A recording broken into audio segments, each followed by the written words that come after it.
Hi, ladies. Are you a female that has either a known diagnosis of endometriosis or you have the symptoms around it? What are the number one symptoms? For most women, they're suffering with pelvic pain.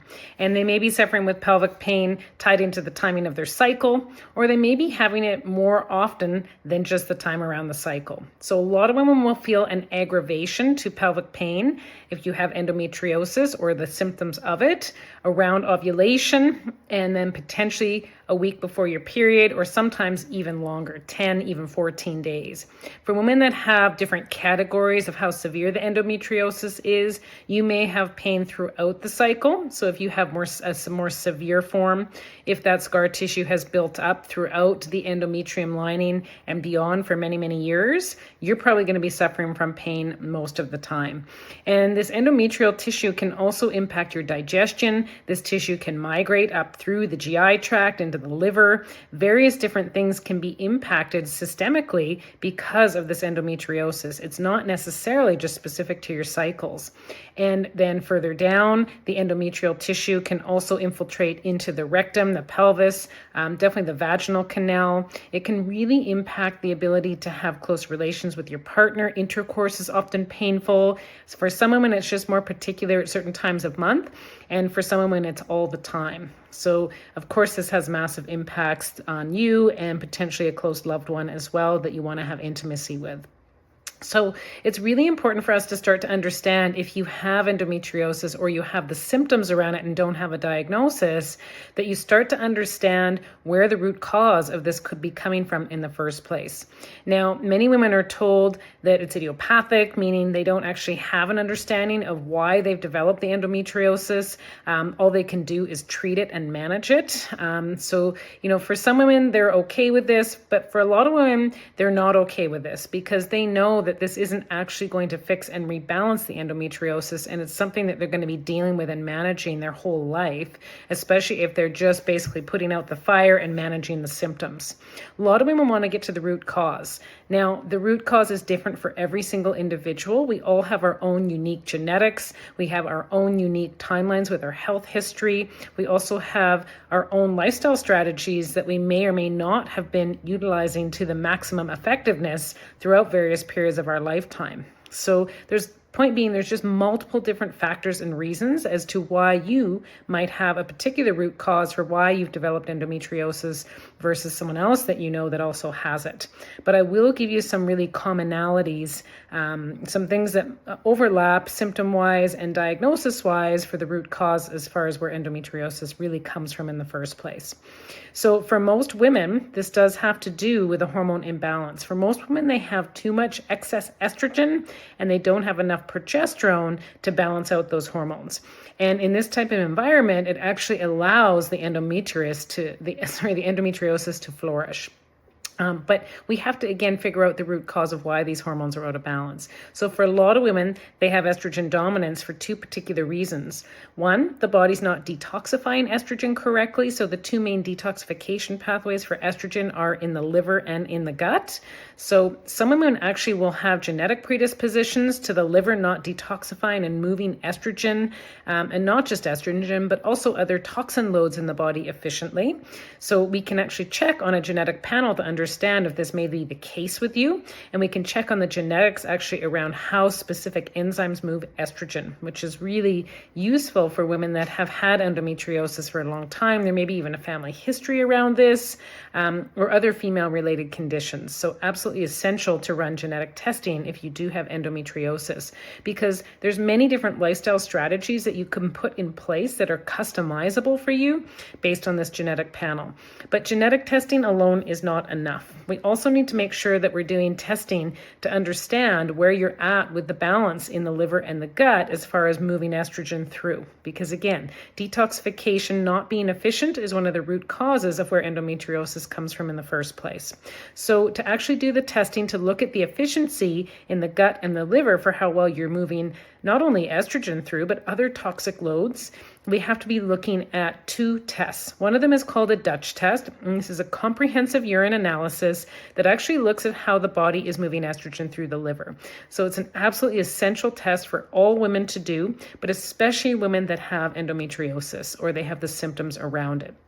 The other test that's really essential to do is a urine test that looks at your gut health. So this is called a metabolomics test. It looks at your entire nutrition status to understand what nutrient depletions you may have that actually help to move estrogen through both the liver and the gut. And it also looks at the balance in your gut/gut microbiome. So if we don't have enough good bacteria relative to the bad bacteria in our gut, this is another place that impacts our ability to move and detoxify estrogen. And it can land us in that estrogen dominant category, which can lead to the development and the continuation of endometriosis. So we can understand through both of these tests if there is imbalances in how the body moves estrogen through both the liver and the gut. And then we can understand how to develop a specific customizable lifestyle solution for you. So for some of you, you may be working to rebalance your liver health. For some of you, you may be working more to rebalance your gut health. But for many of you, you will be working on a combination of the two. And it'll, the testing again will tell you exactly how to do this, which is again, just so essential because there's different enzymes that impact estrogen detoxification in the liver. And there's different things that you should be doing from a lifestyle perspective, depending on which enzymes are working efficiently and which enzymes aren't. Likewise with the gut. If you understand which beneficial flora are out of balance or too low in the gut/gut microbiome, you can actually start to replenish those specific bacteria to help you bring up the beneficial flora relative to the non-beneficial flora so that the body can move that estrogen through the gut. And if you do have any sort of gut bugs, buildup of non-favorable bacteria, you can understand exactly what that is so you can actually learn a protocol to move some of that non-beneficial bacteria out. So these are real-time solutions for helping you learn both the root cause and also how to develop a long-term strategy for balancing estrogen, that excess estrogen, that estrogen dominance that is contributing month after month to that endometrial tissue really just expanding and getting worse and causing more and more of that endometriosis, where you're moving not only just from having it, but moving into a moderate or more severe category if the body is not able to rid itself of this excess estrogen. The other reason that sometimes women have estrogen dominance has to do with inflammation in the body and damage and disruption to the gut lining. So this can actually disrupt several different processes in the body, but again, it can really disrupt the ability for the body to move estrogen to where it needs to. And if it's not moving to the right place, it can actually start to move outside of the uterus, form scar tissue, and develop, again, so many different symptoms around pain in the pelvis, digestive issues, detoxification issues, weight gain. Generally speaking, women have severe pain when they have severe endometriosis. So again, we want to be thinking root cause, what can we do to help this? So there is, again, testing that can look at this and help you understand where you need to go to get the balance back. So if you want to reach out to me, if you're interested in learning more about your root cause of endometriosis or potentially the symptoms that are presenting to you every single month, month after month, that may have even been years, please feel free to reach out to me. I also have endometriosis, so I know what it feels like to suffer with that pain. You may have severe cramping leading up to your period. It may be either leading up, it may be during. You may have heavy bleeding. I mean, again, there's just so many symptoms that can come. You may have really disrupted digestion. You may have constipation. I know what all those symptoms are because I have had them in the past. But it's really important for us to understand that there is a way out of this, and it's not necessarily going to be just surgical and with symptom management. We need to get to the root cause of where the estrogen dominance is coming from to develop a proper lifestyle strategy to rebalance those pathways that help you balance estrogen. So again, if you want to reach out to me, please feel free. You can go to my website, www.angelasimpsonfunctionalmedicine.ca. There is a place there to book a complimentary consult. I'd be happy to talk to you about your health, your symptoms around endometriosis or a known diagnosis, and ways to get to the root cause of your diagnosis and to help you rebalance not only your estrogen levels relative to progesterone, but your overall health and wellness so you can start to return to feeling like yourself again. Thanks so much for watching, and I look forward to seeing you again soon. If you like this video and you haven't liked me on my socials yet, please make sure you give me a thumbs up. So I'm on YouTube, Instagram, TikTok, Facebook. The group I'm in on Facebook is called Functional Medicine for Hormonal Imbalances. Please request to join that group if you haven't already.